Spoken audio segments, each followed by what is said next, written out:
Okay, so hello everyone. My name is Aryan.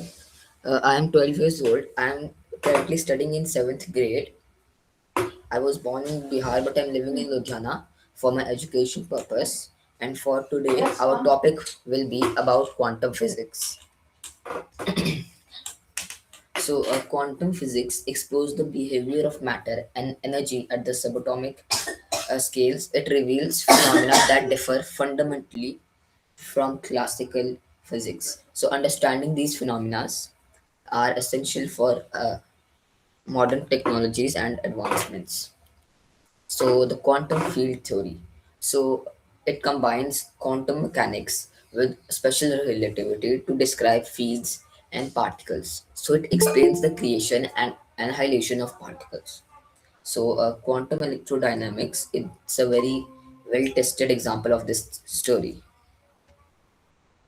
Okay, so for our topic, it would be about spontaneous emissions. So, spontaneous emissions is the process by which an excited atom emits an photon without external stimulation. It is a fundamental quantum process explained by quantum electrodynamics. So, the rate of spontaneous emission depends on the atomic properties in the surrounding electromagnetic field. So what happens in this spontaneous emission is that the electron, which is at the lowest level, absorbs a photon and moves to a higher level. And then what happens that after some time, the electron goes back to the lower level by releasing a photon. So this without the external stimulation. So that is called a spontaneous emissions. So the braking radiation has a fast moving charged particle, typically an electron, passes close to the positively charged nucleus of an atom. The electrostatic force causes it to deviate from its path and lose kinetic energy. Because electrons can lose any fraction of their energy from a tiny amount of their entire kinetic energy in a single reaction interaction. So this the resulting radiation forms a continuous spectrum of energy. So what this say is that when an electron is traveling and it gets near the nucleus, what happens that it sort of breaks, and that breaking loses kinetic energy, and then that lost energy is in the form of uh, radiation or photons, we can say. Saksham, I have a question for you. Hello, Saksham, are you here? Yes, Aryan. So do you know why is this breaking radiation so special? Yes, Aryan. Do you know why is breaking radiation special? Hmm.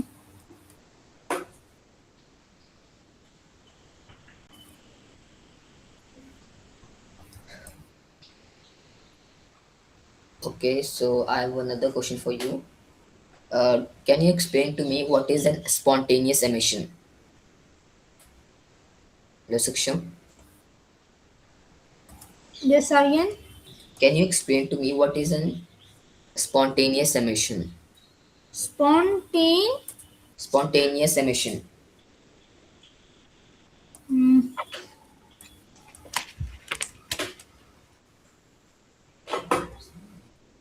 Okay. So do you want me to answer it? No, What did you say? Aryan.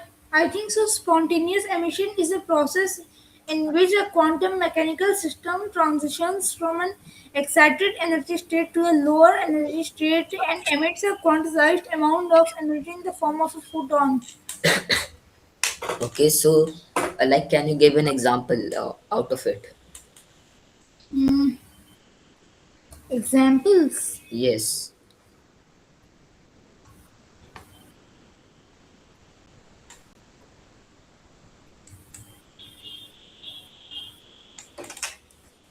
Do you want me to answer it? Aryan, let me think. Okay.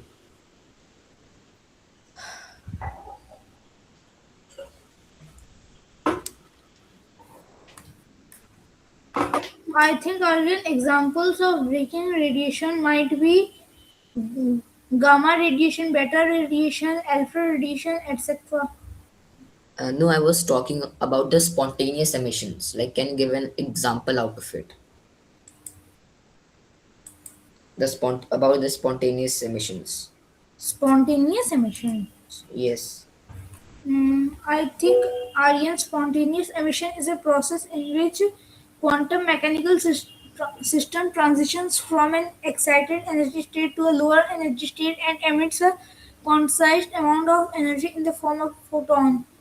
Examples of a spontaneous emission, I think, are neon gas or gallium phosphide. I think so. Okay. So, in spontaneous emission, what happens that the electrons absorb the photons and go to a higher orbital, and after some times, it happens that they then transist to the lower states, and then that releases an photon of that exact frequency. So in the spontaneous emission, what happens that only certain types of frequencies are released, but in breaking radiation, what happens that every type of uh, uh, every type of spectrum can be released, like gamma rays, x-rays. So yes, that is why breaking radiation is so unique. And okay, so let's go to the topic. So the energy carried by the photon balances the energy lost by the atom during transition. So quantum electrodynamics ensures energy conservation at the quantum level during spontaneous emissions. So the process involves the transition from potential to kinetic energy of the emitted photon. Okay, so I have a question for Saksham. Yes, Aryan. So, do photons have momentum? लेकिन doctor मैंने ठीक हो जाती कोई बहुत बड़ा बीमारी नहीं है आर्यन तो खुद बता Aryan 1 minute. Okay.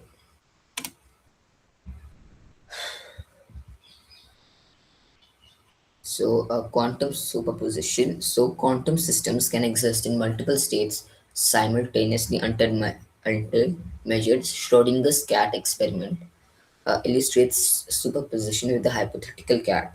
So, superposition underpins many quantum technologies like quantum computing. So this also shows up in spontaneous emissions, and that is how when the electron is about to emit a photon, what happens that it is in a superposition of states, like it does not go instantly from a higher orbital to lower orbital. It is in a superposition for some time, and then it wobbles around, which signals the electromagnetic field around it to create the photon, and then it transits to the lowest state. Okay, so Saksham, I have a question for you. Yes, Aryan, photons have a momentum. Okay, so when the atom releases the photon, will the momentum be conserved? Yes, Aryan.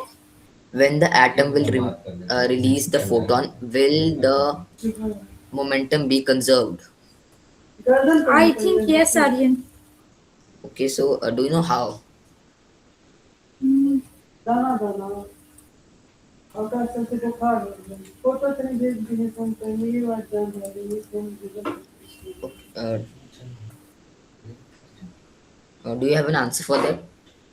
हाँ हाँ हाँ दर्द से परेशान रहा थी Hello, Saksham. Yes, Aryan. Do you have any answers or guesses? Doctor ठीक कहलके बिट्टू ठीक मने हो Aryan, Okay. हो गई है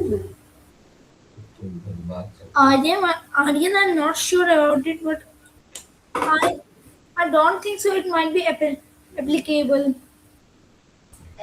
Okay, so what happens that the electron and that photon are in entanglement for some time. So if a photon moves, let's say up, then the uh, atom will feel the opposite force to conserve the momentum and everything.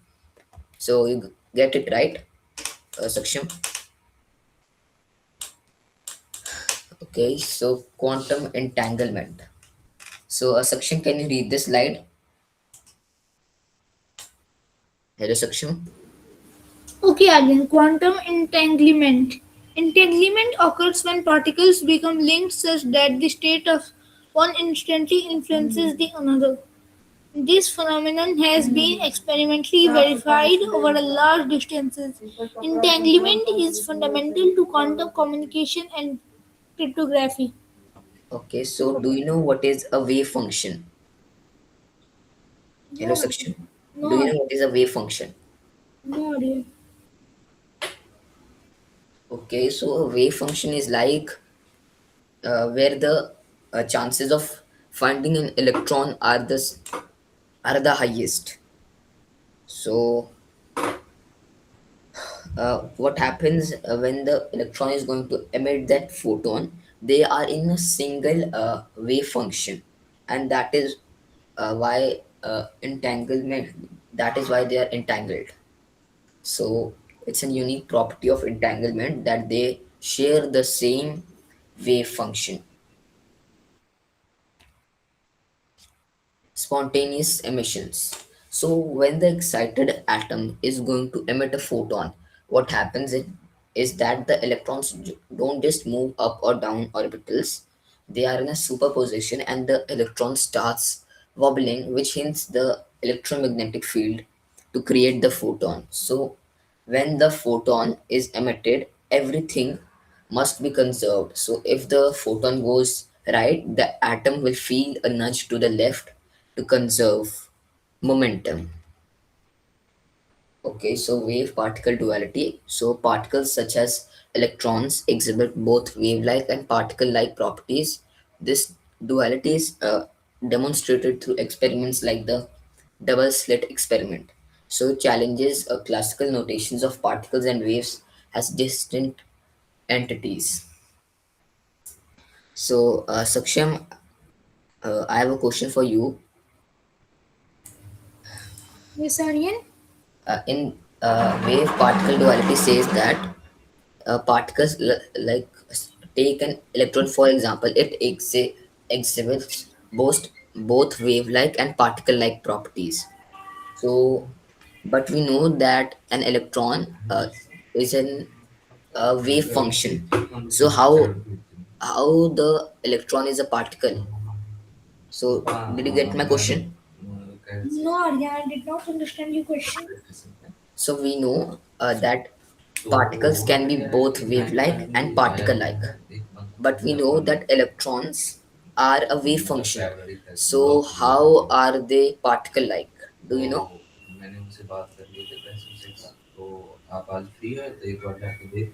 Aryan, I think due to the extreme temperature and pressure. No, it does not have anything related temperature or heat. It's about the wave function. Do you have any idea or guesses? Hello, Saksham. Hmm.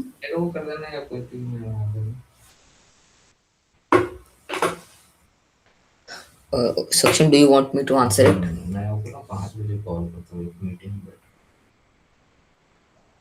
Okay, so let me answer it. What happens when something is measured or observed? Okay, so what happens that the wave function of that particle or of that particle collapses, and then it so we can say that the particle was earlier in superposition and was in wave function, but when you observed it, it got an particle-like property. So, Saksham, did you understand it? Hello, Saksham. Yes, Aryan. So, can you read this slide? Okay, Aryan. The double slit experiment. In the double slit experiment, electrons are fired one at a time to two slits to be detected at a screen. Because you can't say for certain which slit the particle went through, quantum mechanics tell us it must go through both at the same time. Okay, so the double slit experiment. So in the double slit experiment, what happens? We fire two electrons, one at a time, through two slits, which are to be detected at a screen, but we cannot say for certain which slit the particle went through. So quantum mechanics tells us that it must go through both at the same time.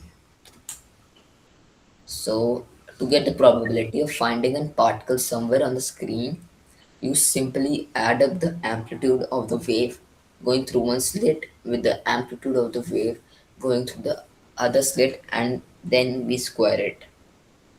So, quantum tunneling. So, particles can pass through energy barriers they classically shouldn't surmount. So, tunneling explains phenomena like nuclear fusion in stars. It is also the principle behind devices like tunnel diodes. So, Saksham, I have a question for you. Hey, Saksham, Yes, Irene. do you know how this quantum tunneling is possible? Aryan, I think so. Quantum tunneling is possible due to extremely high temperature and pressure. Okay, so it has nothing to do with the temperature. So, like, can you give another guess?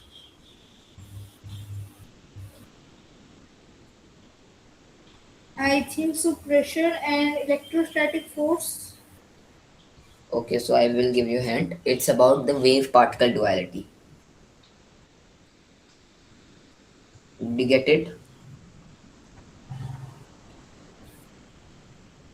Saksham? I don't know, Aryan.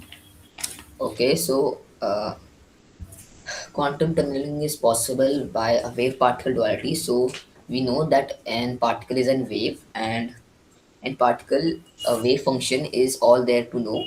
And when an particle is near, like say a door, and that is extremely thin, so what happens that when the electron gets close to it, its wave function says that it is still possible to go bypass that door. So it's a very you can say confusing or complex thing, and it arises from the wave particle duality. So you got it right, Saksham? Hello, Saksham. No, Aryan. Okay, so okay, so what happens that quantum tunneling is possible due to wave particle duality, cause and particle is both an uh, wave and an particle. So and wave, so and particle's wave function is all there to know, and when it's near any barrier, what happens that there is still some chance that the wave function can penetrate it. So hello Mrityunjay Bhaiya, you have joined for a long time. Hello Yeah, sir. Aryan, hello. Yes.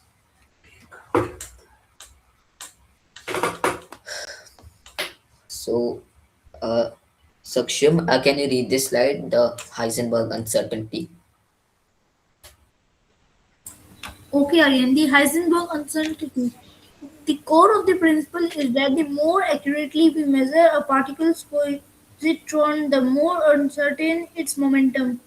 With a single clear wavelength has a very well defined momentum, but because it is spread out across space, it has no specific position. The principle explains why electrons do not spiral into the nucleus. If an electron were too close to the nucleus, its position would be very certain, causing its momentum to spike, pushing it back out. So At the core of this principle is that the more accurately we measure a particle's position, the more uncertain its momentum is. So, with a single clear wavelength, it has a very well defined momentum, but because it is spread out across space, it has no specific position. So, this principle explains why electrons do not spiral into the nucleus. So, if an electron were to close to the nucleus, its position would be very certain and causing its momentum and energy to spike, pushing it back. Okay, so this is also one of the reasons uh, electrons orbit at the nucleus in a discrete paths. So those are called the orbitals, and it is possible because of this uncertainty principle. So, and a single clear wavelength has a very well defined momentum, but because it is spread across space, we do not uh, we do not have the certainty to say about its position. So,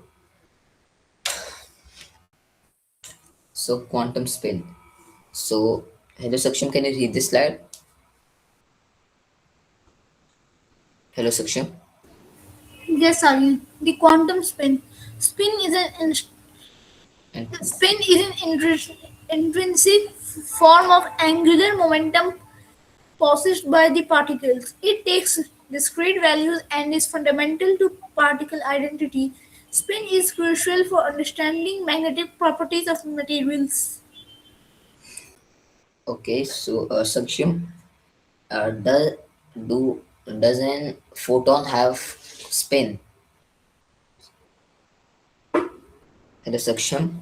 I think so, Aryan, they have. Okay, so I'll answer this question at the last. So, quantum spin. So, this is an intrinsic form of angular momentum possessed by particles. So, it takes discrete values and is fundamental to particle identity. So, spin is crucial for understanding magnetic properties of materials. So, a Saksham is an atom neutral. Hello, Saksham.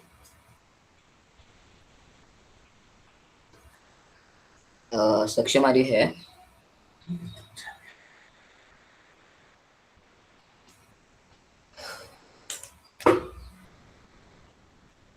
Okay, so quantization of energy levels. So energy in quantum systems is discrete, not continuous. So electrons and atoms occupies energy levels. So this transition between levels involve absorption or emissions of photons. New person joining now, Ravi Kumar. I don't know. Okay, someone new named as Ravi Kumar has joined. Thank you so much. So thank you so much for joining us, sir. So if you have any questions, you can raise your hand and ask us. So energy in quantum systems is discrete and not continuous. So in in atoms, what happens that the electrons in the atoms occupy a specific energy levels, and uh, and let's say that an electron is at its lowest orbital, and if it absorbs any photons, what would happen that it would go to a higher orbital, and because of some vacuum fluctuations, it will then go back to its original orbital after some nanoseconds. So what happens when it transits to its lower level? They are they release an photon of that specific frequency. So the photoelectric effect. You can talk with Mrityunjay also. Okay. So a light shining on a metal ejects electrons only if it exceeds a certain frequency. So this effect demonstrated the particles nature of light. So it was pivotal in establishing quantum theory and earned Einstein a Nobel Prize. Okay, so ladies and gentlemen, any questions by anyone? So Mrityunjay Bhaiya, do you have any questions? No, Aryan, as of now, no questions. Okay, sir. So, hello Saksham, are you here?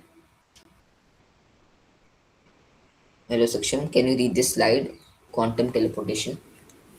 Okay, Arvind. Quantum teleportation. Quantum teleportation transmits the state of a particle using entanglement and classical communication. It does not transfer matter but the information about the quantum state.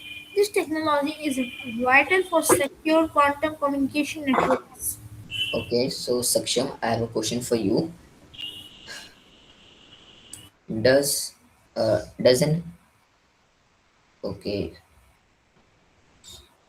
so a quantum teleportation. This transits the state of a particle using entanglement and classical communication. So it does not transfer matter but the information about the quantum state.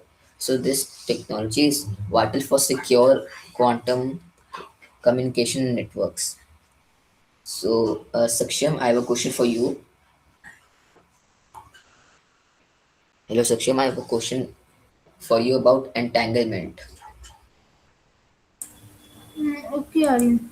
So uh, let's imagine that there are two particles, they are entangled to each other, and if we measure one's properties, like let's say spin, and if it's up, then the other particle's spin would be down. But does that violate the special relativity's rule? Your section. Yes, Aryan. So did you get my question? No, Aryan. Can you repeat it? So let's take two particles, they are entangled and they are across a very large distance. So if we measures the first particle spin and if it's up, the other one would be down. So does that violate the special relativity rule? I think so, Aryan. It might not violate the special rule of integrity. So like, can you explain a little more about this answer?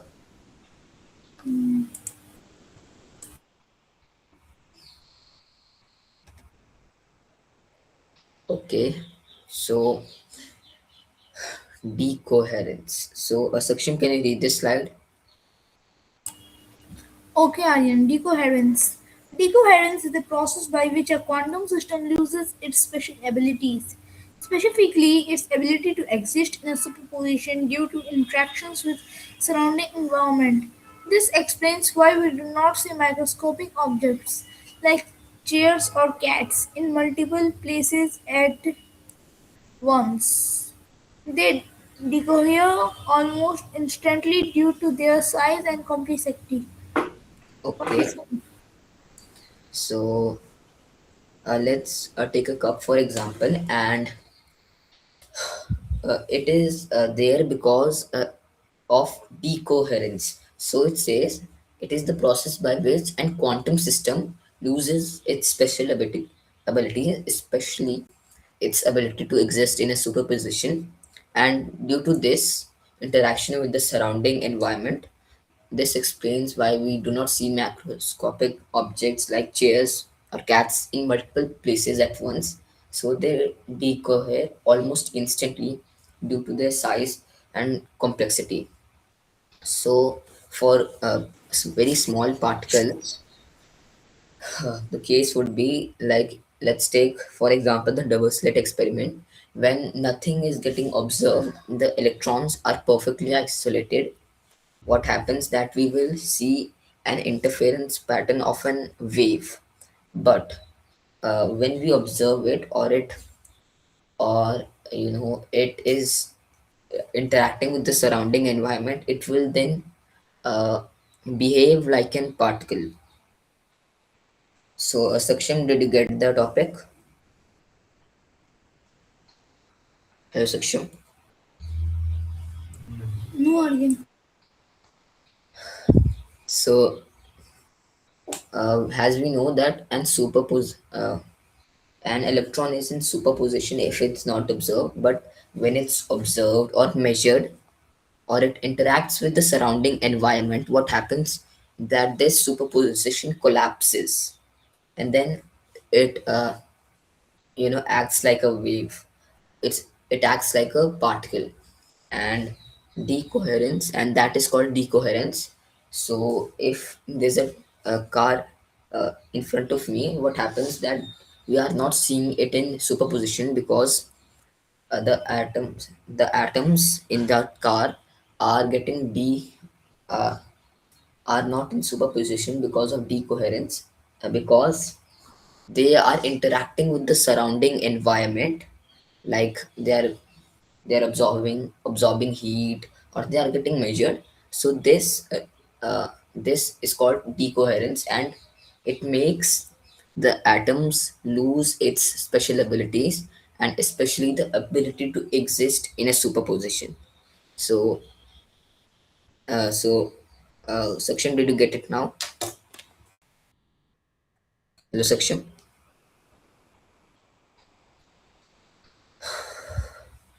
Okay, so Section, I have a question for you. So when we observe something, its wave function collapses. So how is that difference from decoherence? Do you know? Hmm. Pardon, can you repeat your question? So when we observe, let's say, a particle, its wave function gets collapsed, and then it acts like a particle. But how is that different from decoherence? Do you know?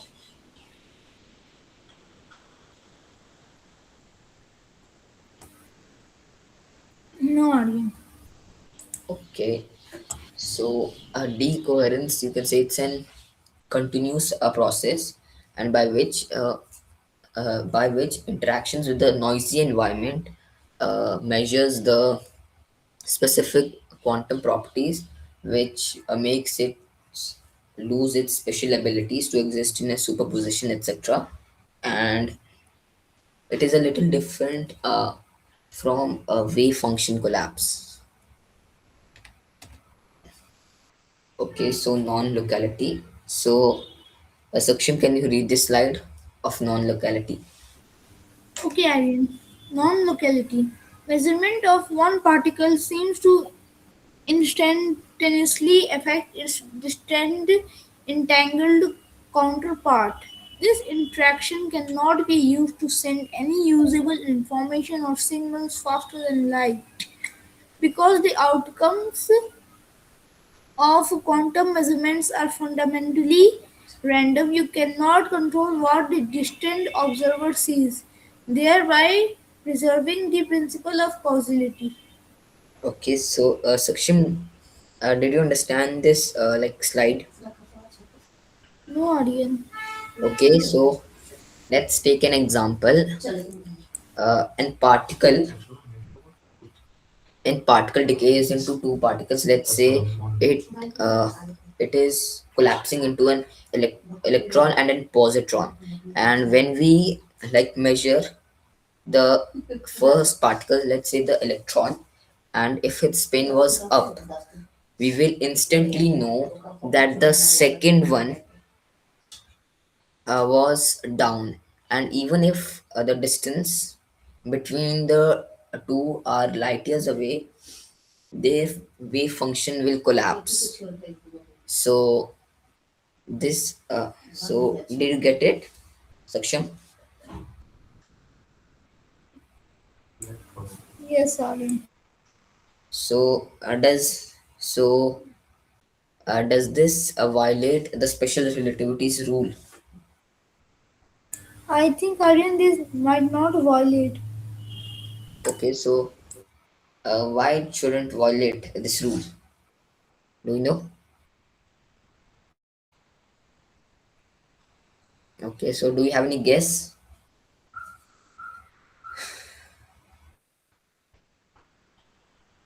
Okay, So it does violate this special relativity rule, but it is just the influence. We cannot send any usable information or signals that are faster than light. So this preserves the principle of causality and the principle of a special relativity, that nothing can go faster than light. So it's about influence and information. So like there are two more things, like there are the hidden variables and local hidden variables. So what does that say? That when the two when the particle collapsed into two, that was decided at that moment, that which one would have which spin, or which would have which momentum or anything else. So it's not right. So there's one more thing called the non-local hidden variables. So in that, what happens, that it says that if there are puppets there are puppets on the string, and when we touch anything, or let's say measure it, the pilot, so these strings are also called the pilot wave. What happens, that the influence makes the wave function collapse of that other particle too. So it's a very new concept. So did you get it, Saksham? Hello, Saksham. Okay. So can you read the slide? Hidden variables. Okay, Aryan, hidden variables. Hidden variables in quantum mechanics are hypothetical underlying properties or parameters that, if known, would deterministically explain the seemingly random outcomes of quantum events, suggesting quantum theory is incomplete rather than fundamentally probabilistic. These variables are local, meaning they are confined to a particle's immediate surroundings and cannot communicate faster than the speed of light. So, what are these hidden variables? So, hidden variables in quantum mechanics are hypothetical underlying properties or parameters that, if known, would deterministically explain the seemingly and random outcomes of quantum events, suggesting quantum theory is incomplete rather than fundamentally probabilistic. These variables are local, meaning they are confined to a particle's immediate surrounding and cannot communicate faster than the speed of light. So, if we know any of these hidden variables, what would happen? That the uh, fuzziness or the incompleteness of that quantum system would be like complete, and then we'll know about that state or something else, or its hidden properties. So, local hidden variables. So, imagine that a particle decays into an electron and a positron. So, it states that they were already determined. Experiments prove this is not how nature works. Instead, particles act like two remote controlled drones that are miles away, apart, but perform the same unpredictable maneuver at the same exact microseconds, since they could not have pre-programmed the move for every possible situation, and no signal can travel between them fast enough to coordinate.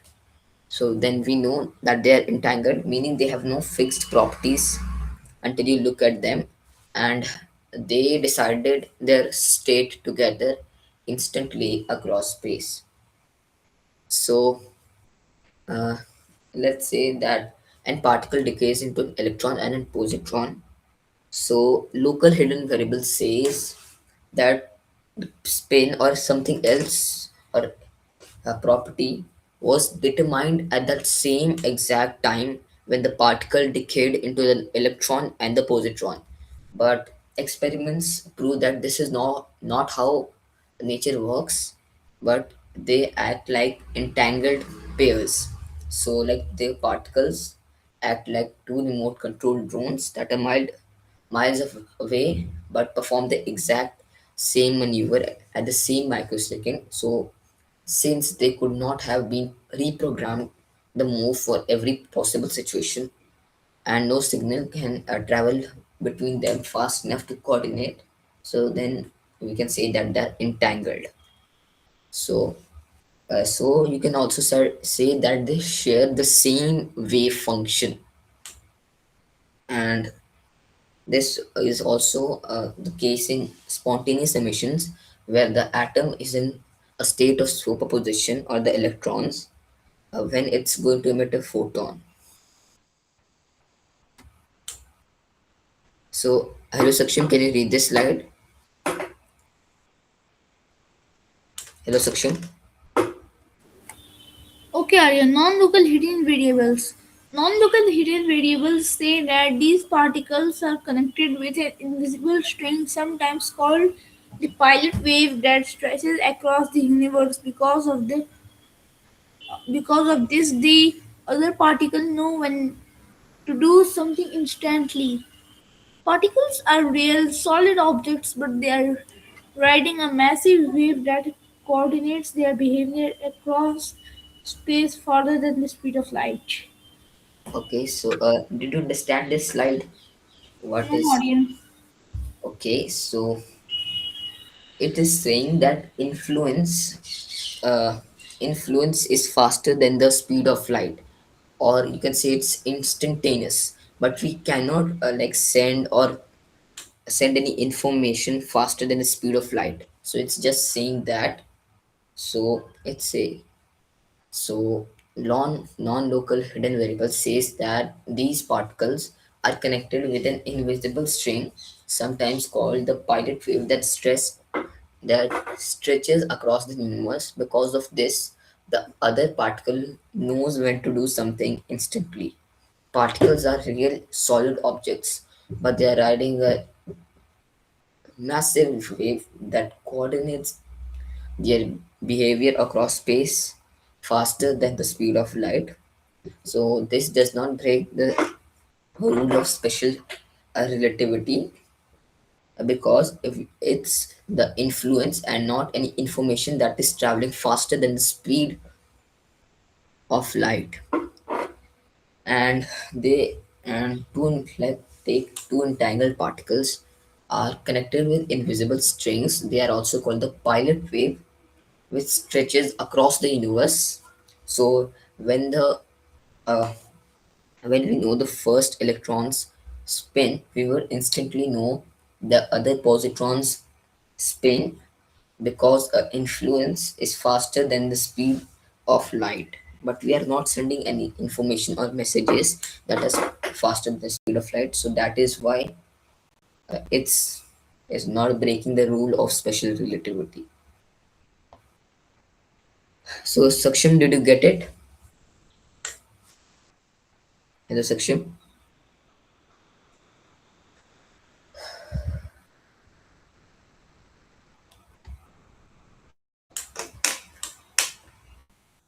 Okay, so ladies and gentlemen, any questions by anyone?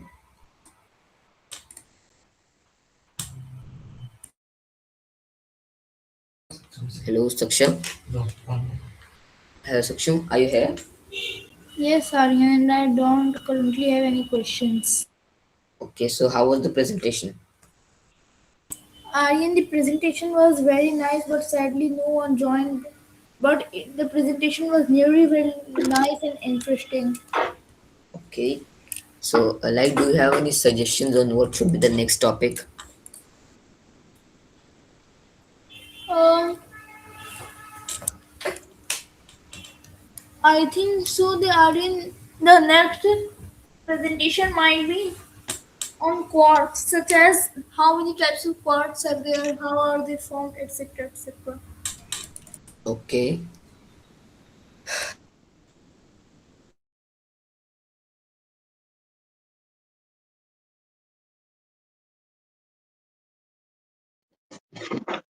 हाँ सक्षम, कैसा चल रहा है पढ़ाई?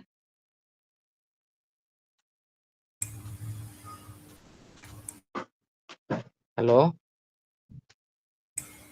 Yes, sir. Hello सक्षम। Yes sir. कैसा चल रहा है, पढ़ाई वढ़ाई कैसे चल रहा है?